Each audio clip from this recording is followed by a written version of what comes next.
Welcome to the Human Flourishing Project. I'm your host, Alex Epstein. As you might guess from the title of this show, if you're new, this is a show about human flourishing.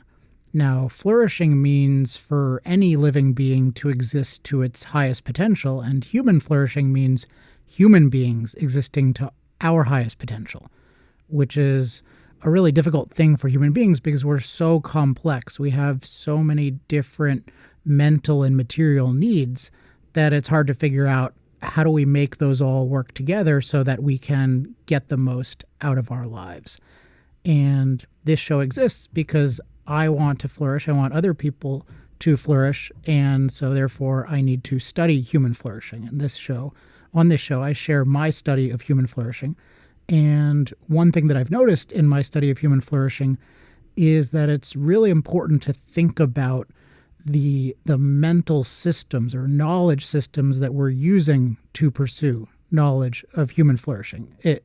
If we just look for knowledge of human flourishing, one thing we'll find is there's not nearly enough focus on it in the culture. So that's one big thing.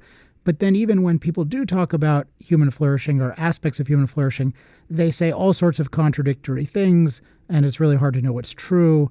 And so the only way to get around that is to think a lot more carefully about how we go about acquiring knowledge and really striving to get real knowledge. So on this show, sometimes I talk about how to improve our systems for getting knowledge. And then sometimes I talk about specific studies that I make in human flourishing, and then I try to share how I got to that knowledge. So hopefully that's a decent background for those of you who are new. For those of you who have been listening, thanks for listening. Last week, we discussed the topic of rejuvenation. That was episode 7. So if you didn't hear that, it's going to be very relevant to today. You can listen to these in either order, but definitely it's not a bad idea to listen to the last one first because rejuvenation is very, very relevant to today's topic, which is relaxed productivity. Relaxed productivity. And what is relaxed productivity and why is it so important to human flourishing? Well, relaxed productivity, it's not any kind of formal, commonly used term, but I like it a lot as a shorthand for a certain way of experiencing productive work. It's a way of experiencing productive work that combines a bunch of things at the same time that are very satisfying and very enjoyable. So I feel a sense of purpose, I feel energy, I feel confidence, and one of the hallmarks of that is I feel relaxation. Even if I'm working hard, even if there's a lot of intensity, there's a fundamental relaxed quality. And the best analogy I can think of is if you see a great athlete performing. Of course, they'll use a lot of effort, but there is some fundamental ease that they have, which really captures something important in life. So that's what I think of when I think of relaxed productivity. And I also think of, okay, what's the opposite of relaxed productivity? And I sometimes think of this as tortured productivity. So sometimes even if I'm doing quite a bit, I'll feel unclear on my purpose. I'll feel a lack of energy. I'll feel a lack of confidence. I'll feel stress. And this is just not flourishing. There's something off. And the state of relaxed productivity is so important because it's so enjoyable by itself, and we spend so much of our time working, so that's such a state to aspire to in and of itself, but it's also nourishing for the rest of life. I find that when I'm experiencing relaxed productivity regularly, it just makes everything better versus when I'm experiencing tortured productivity, it makes everything worse. Now, in general, relaxed productivity is something that I'm pretty good at. And, when I look at how I work and how I feel, particularly when sometimes people work with me, they'll often remark on, you just seem very at ease. They don't have a sense of, it seems odd to them that I'm able to create a lot and then be very relaxed. And part of that I discussed last week is rejuvenation, is making sure that I'm going through certain processes that are just rejuvenating me all the time. So I live in Laguna Beach. I love to go in the water. I love to take certain kinds of naps. I talk about that last week because I call them Seinfeld naps, which you'll have to listen to last week's to understand why I call it that. I ride an electric skateboard called a one wheel. There are a whole bunch of different things that I do. I meditate. I do transcendental meditation, particularly the first thing in the morning. That is really, really important to just having a certain energy level and relaxation. But there are definitely a lot of other things involved in relaxed productivity. So if you just rejuvenate, but you get a lot of other things wrong, you're still going to have tortured productivity. Now, as I said, this is something I think I'm unusually good at, but it's so important that I feel like I need to be way, way better at it. And about 2 months ago now, on August 1st, I turned 38. And I made a resolution that relaxed productivity was going to be the dominant work state of mine for the rest of my life. Now, interestingly, certain things came up in my life soon after that made me realize, oh, wow, there are certain conditions in my life that are antithetical to relaxed productivity. So I've experienced less of it in the last 2 months than certainly I had intended to. But one of the benefits of that is that it's caused me to think a lot about, okay, what are the different causes of relaxed productivity so that I can experience it more and hopefully so that you can experience it more as well.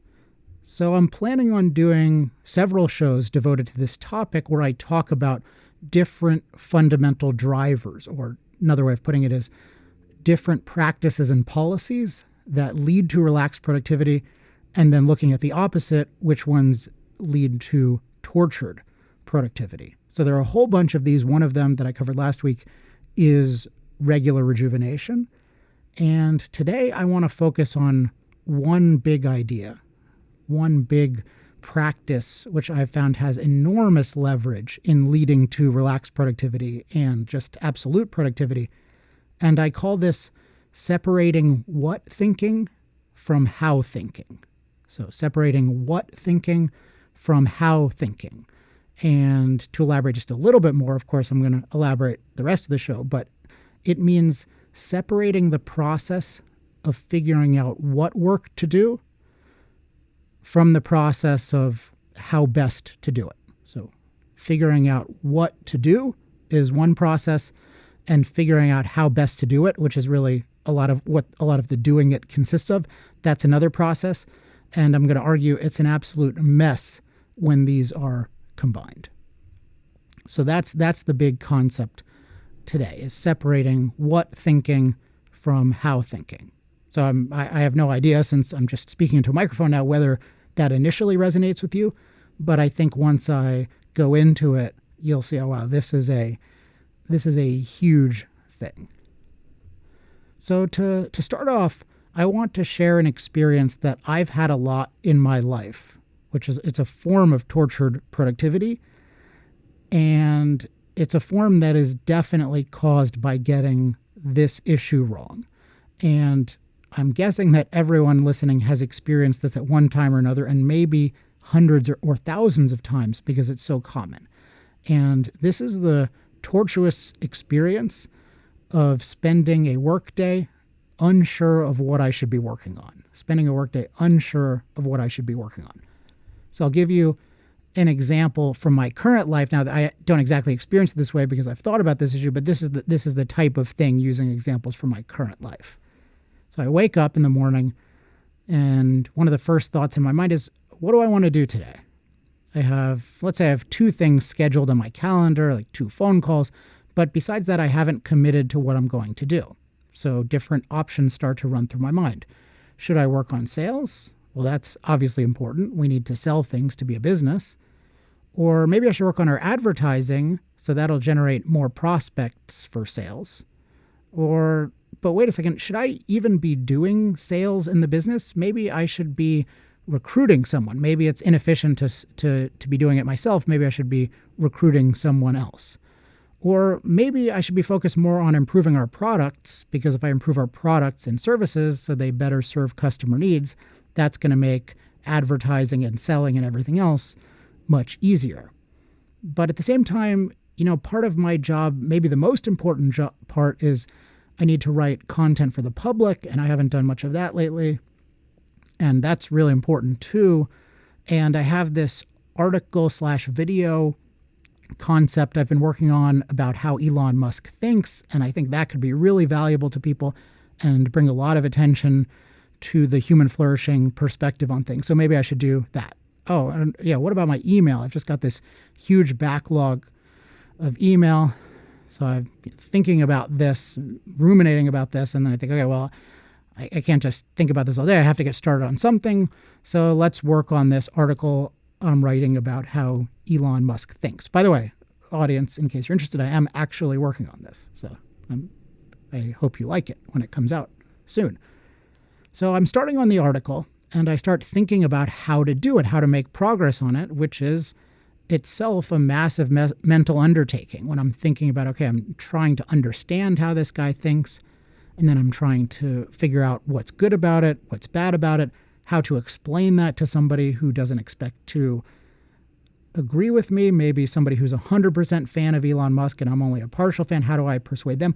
There's all sorts of complexity and difficulty in the how of this activity, this work task, and anything else. So I need lots of mental energy, lots of sharpness, but yet what I'm experiencing doing this is I'm not feeling that. I'm feeling, by the time I've gone through thinking about what should I be doing and all this ruminating and uncertainty, I feel drained. My motivation is low, my energy is low, my confidence is low. I'm stressed by all these other things in my mind. And whatever else I do during the day, I don't feel that good. And at the end of the day, I'm not sure what I have accomplished. So if you've never experienced this, congratulations. And I honestly say, please email me at alex@alexepstein.com and just tell me how you've been able to pull that off, because there's a lot to learn. And I'm not saying that's impossible. I'm just saying, in my experience with myself and basically everyone I've ever met, it's rare. Because this situation of working throughout the day, but not really being sure that we're doing what we should be doing, that we're doing the right thing, it's so miserable and so common to the point that for many people, it's a constant. So what is behind this? Because I'm going to argue that it's this issue of we are combining what thinking with how thinking. But you might think, and what I certainly, the way I used to think of it, by the way, anyone who's listened to the Opinion Story episode, I just violated one of the principles of opinion stories. So if you noticed that, I'm very proud of you. I'm not too proud of myself for violating it. If you listen to that episode, I think that's episode 6, you can see what I'm talking about. So anyway, that's kind of an inside thing, hopefully inside for a bunch of you. But so I'll say it differently. The way I thought of this for a long time is that when I'm experiencing these miserable days where I'm not sure I'm doing the right thing, it's because I'm overcommitted and therefore overwhelmed.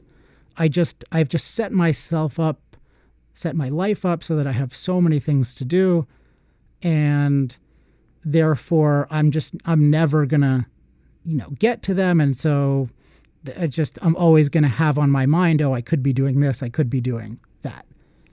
And I thought this for a long time. And then I remember I was listening to this set of lectures by the productivity guru David Allen, who's created the Getting Things Done system, which is an interesting system in particular for making sure that you know what you've committed to and you have that written down, and therefore you can really manage it. So I think, at least in that respect, he's got a really interesting system with important insights.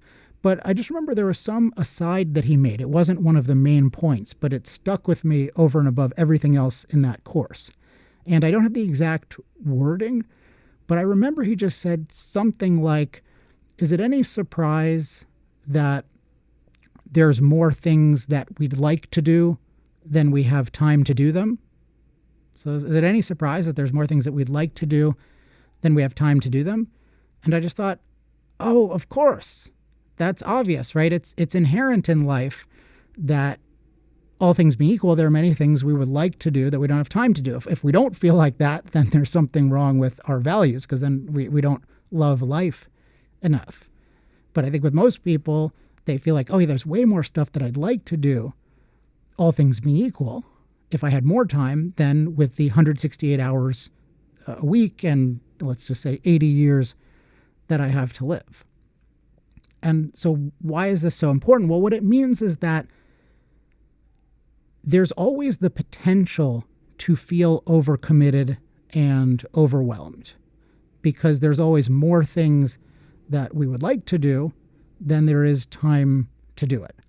So if we don't figure out how to manage that, then we're always going to have this uncertainty about, are we doing the right thing? And it doesn't really matter.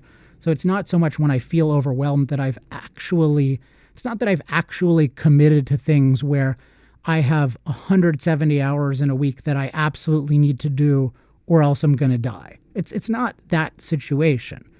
It's that they're just things that I would like to do, and I haven't really sorted them out, so I kind of feel like I have to do all of them, and then I feel overwhelmed. But that means that the key is not to strive for a life when we don't want to do all these things. It means that we need to very, very carefully decide in advance of doing things, wherever possible, what we want to do and what we don't want to do. We need to prioritize very, very carefully, making sure that we fit in everything in life that we want to fit in. So I'm going to talk a little bit later about how I do this, but it's just important that this is a necessary goalpost, that in life we need to engage in this thinking. And this is very difficult thinking to do. It's very difficult to figure out, given the amount of time I have, what do I really want to spend it on? And recall that with human flourishing, we have all these different aspects of life we want to integrate. It's not easy to figure out how much time on this and how much time on that. How do these all fit together? But that's thinking we really, really need to do, because otherwise we're going to always, people who talk about, oh, I don't plan and whatnot, no matter what, we will always spend our time in very, very specific ways once it's done. We're always spending it in specific ways. So we can either take control of that and figure out, to whatever degree necessary, what specific ways are we going to be using our time, or we can just not do that and then be at the mercy of whatever occurs to us, and then we'll almost certainly not do a whole bunch of things that we would have done had we thought about it. So at the beginning of the day, when I am thinking about, when I have this tortuous experience of, I don't know what I should be doing, that's a good thing in the sense that I should be thinking about that. The bad thing is that I'm doing it at the wrong time. I'm trying to somehow do it in the same day and early in the day before I think about how I'm going to do the actual work that I choose to do. And the thing is that each of those is a difficult thing, and each requires 100% focus, and they work very, very poorly together.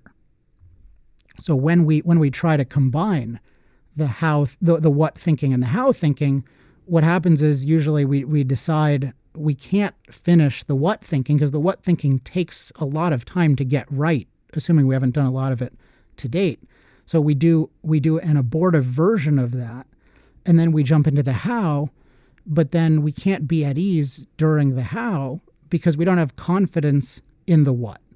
And then if we don't have ease while we're doing the how, then the work gets worse, both in terms of the quality of it, just its absolute quality, and then our experience of it. And this to me is a tragedy, that people are going through life doing work that's valuable work, but they're not doing it in a way that is nearly as enjoyable as it could be, and it's not as good for other people as it could be. So I really do. I use the word tragedy very deliberately. And so this is something that I want to avoid as much as possible. and I want to help others avoid. And this is why on my 38th birthday, this is the thing I thought about. I thought, okay, for the rest of my life, I want relaxed productivity to be the norm because it's so enjoyable and because the opposite is so unenjoyable. And then how do we do it? Well, if it doesn't work to combine the what thinking and the how thinking, then it stands to reason it works very well to do each of those rigorously but separately. And I started discovering this a little bit years and years ago in my early 20s when I was starting my career. I would notice that if I planned the week even 2 hours on Sunday, the week would get way, way better. And then I noticed that if I did 3 hours, it would be even better. And at a certain point, I noticed that even if I spent all Sunday planning the rest of the week to the point where I really knew what I wanted to do at any given time and where I had everything taken care of, so I could look at my week and say, yeah, I'm going to be totally happy. All my bases will be covered. I can just do that and not worry about it and just be totally in it when I'm doing it. I found that even if I spent a whole day on that, it would be worth it because I get so much done during those times. But part of me resisted, well, this is just too much planning. I don't want to be an over planner. And what I came to realize is that we have to deeply respect the part of life that is figuring out what to do. That's a very complex thing. It requires a lot of strategy, a lot of prioritization. The key is to do that as its own work and then get to the point where we can just do the how work with total serenity.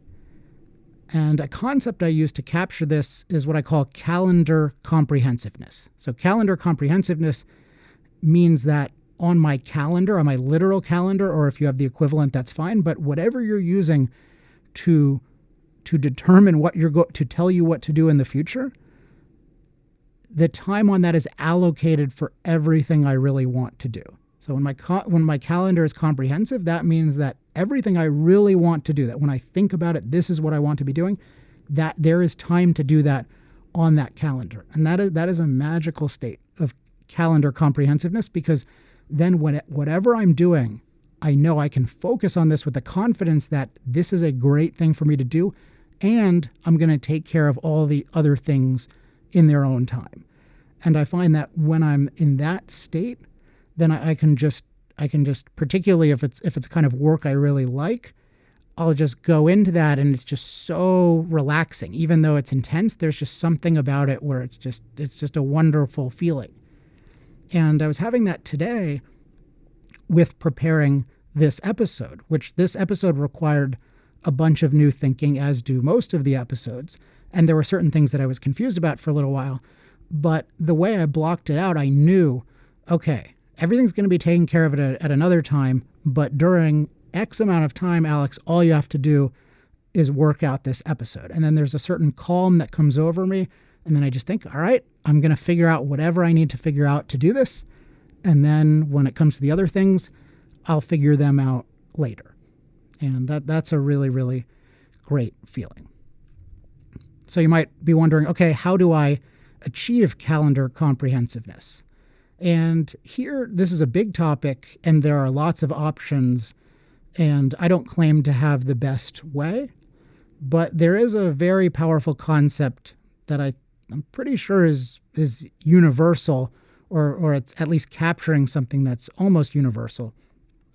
And this is time blocking, which is a concept you might have heard of, but it's a specific approach to it. It's time blocking both activities and categories. And I want to emphasize categories. So time blocking activities and categories.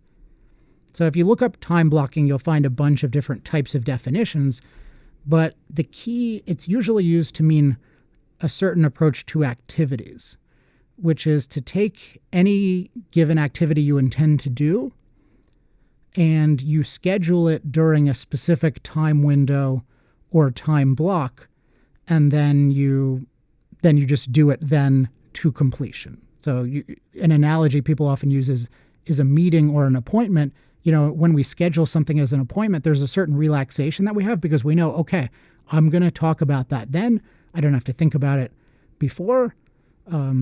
I don't have to think about it after, or at least maybe something will come up, but at least at the moment, I don't think I have to do something after. So I just have the serenity of knowing this area of life is taken care of. And what time blocking does is that does that not just with appointments, but with something that's much more important often, which is just our own productive choices. So years ago when I guess this was 2014, when I was writing my book and I had a business to run and all these different things going on, but I had this book and I had 5 months or so to write it. I would time block 3.5 hours every morning. So from 7:30 to 11 a.m. And it was just on my calendar, work on book. And not just that, specific days, I would give myself specific assignments, like get the outline to this stage or write this many pages. The more specific, the better.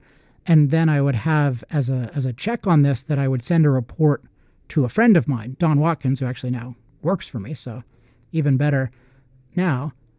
And that would just be a great thing. And what I found is that not only was I ensuring that I had a lot of time with the book, working on the book, but that I would optimize that time, because there's just something very powerful about a deadline that makes me say, okay, I have to finish X amount of work in Y amount of time.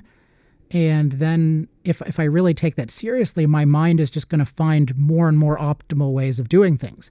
And part of that is it's going to make prioritization decisions. It's going to say, okay, maybe this isn't your favorite sentence of all time, but you need to write 50 sentences this block, so you have to leave that alone now, and maybe you can come back to it later. Versus if I have no sense of time, no boundaries, then I can't really decide what to do. Or I can't really decide how to do it intelligently because I'm acting like there's infinite time. So it's sort of like the person who doesn't plan their life. They're acting like they have infinite time, but of course they have very, very finite time.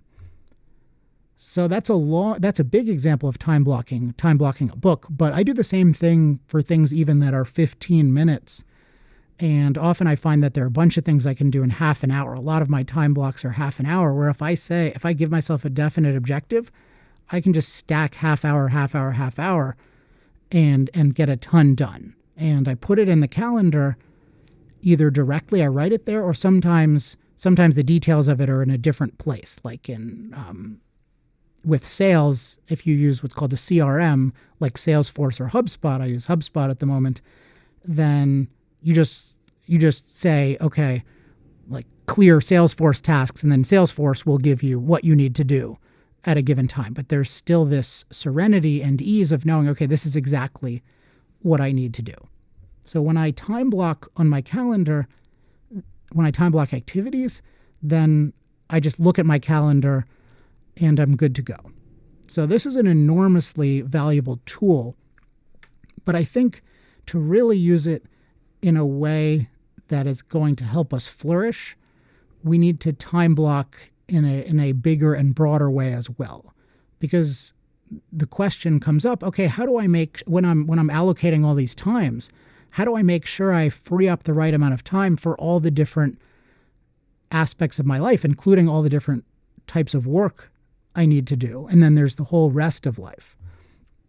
And the only way I've ever found of doing this in a way that makes relaxed productivity consistently possible, at least for me, I'm curious how all of you do it, is what I call category time blocking. And what this means is that I don't just decide how long activities take, I decide how long categories in my life will take. Like, how much time am I going to spend personally? How much time am I going to spend on certain relationships? How much time am I going to spend on sales? And sometimes people find that constraining, but as I said earlier, we have no choice about the fact that we're going to spend our finite time in very specific ways. So our choice is, do we take control of that and experience ease and confidence with how we spend it when we spend it that way? Or do we leave it outside our control and then always have the nagging knowledge that we're not getting done what we really want to in life? So if we think about time blocking categories, how much time in my life do I want to spend on all the different areas?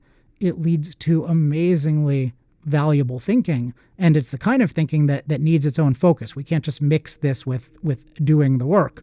We need to dedicate time to do it. And by the way, when it comes to dedicating time to do this, I really like Sundays, although often I do Fridays if I can get away with it. Like Fridays are even better. And then sometimes if it's longer term stuff, like what do I want to do in life, I find that sometimes evenings for me are good with that. What I would caution against is spending too much time, like feeling like, oh, I have to work out everything before I get any work done. That's dangerous. So I think of it as long term, I want to get clear on really my time blocking and priorities for years. But the unit that I find most useful is, okay, just make sure that the next week I have things blocked out so that I'm really getting done what I absolutely believe needs to get done. So here's an exercise to help you with category time blocking. Just start with work, and then you can add personal later, but just take the kinds of work you do and divide them into, let's say, 3 to 8 categories. And at the moment I have 8 because we're short-staffed and a whole bunch of other reasons, but I wouldn't recommend having 8. But just to be honest, I have mine divided into 8. So fulfillment, so that's delivering to our clients, delivering speeches and consulting. Then there's public content, creating content for the general public, particularly on energy is most of what I do these days still. Selling to prospective buyers of speeches and consulting, and then prospecting, which means generating prospective buyers through things like advertising. Management, which is managing our finances and our people. I have a category called upgrades that I really like, which is just making sure I block out time every week to make improvements in our products and systems so that I know I'm spending time on innovation and improvement, not just doing things with the status quo. Then I have a human flourishing project time blocked so that I can get this podcast to a good level, and then I can work on future aspects of the project. And then I have planning, which is I need a bunch of time every week to decide what I'm going to do, and then sometimes time for longer term planning.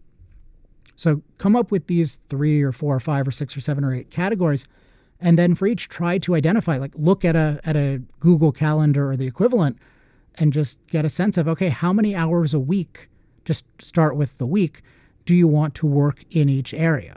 Now, for each of the ones I mentioned, I want at least 3 hours a week, some of them a lot more. So I just write down a number by each. And then there are a whole bunch of ways to apply this to a specific calendar depending on how you do it.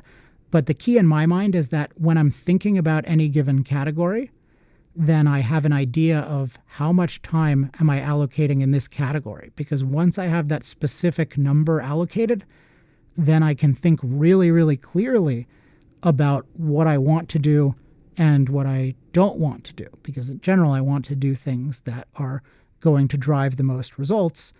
And I am really wary of anything that doesn't, because I realize I have so little time. So let's say I have 5 hours a week to work on sales. I have to think, what is the best possible use of that 5 hours? And if somebody says, oh, I just want to chat and I probably am not interested in anything you have, then if I have infinite time, I think, oh, well, maybe something will come out of it. But if I have 5 hours, I think, oh, that's cannibalizing something else. So I find this enormously helpful to have these time allocations and then to apply them and then to like look at in general how much time do I want to spend on each area, and then focus on one area of a time and at a time and just think, okay, just with selling, how do I want to be spending my time with selling?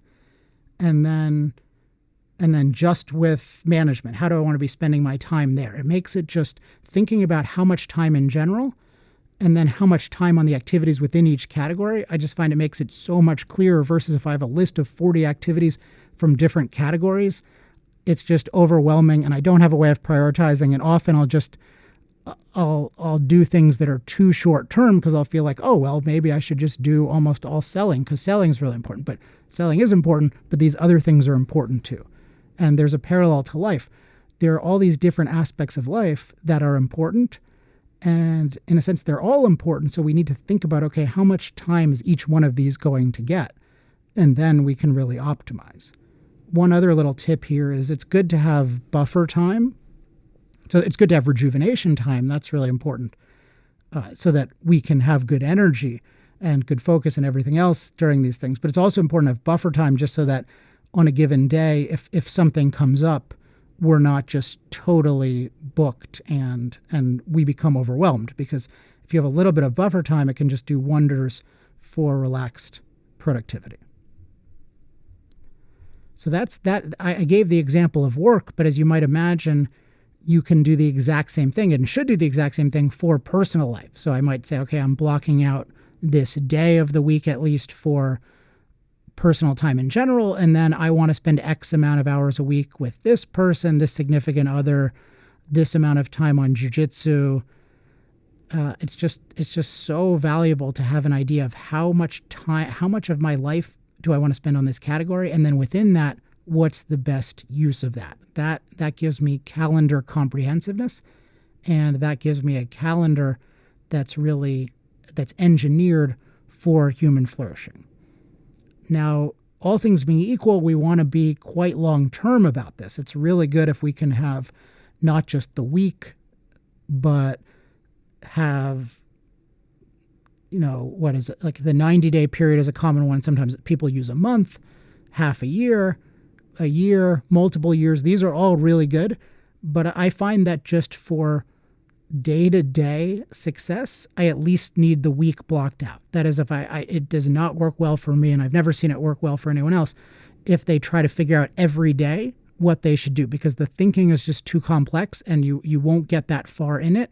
And so you'll do a mediocre job of figuring out what to do, and then you'll be all messed up for executing it. So my preference is have at least a day a week where if I need to, I have the entire day to get to calendar comprehensiveness. And then if I can do that, the week is almost like skiing. It's just downhill. You've set it all up. You put yourself at the top of the mountain, and there's this incredible almost gravity from just having all you got to do is this specific thing at this specific time. And if you set it up so it's something you can do, there's this incredible confidence of just, okay, this is what I need to do. I know I can do it. Okay, I did it. This is what I need to do. I know I can do it.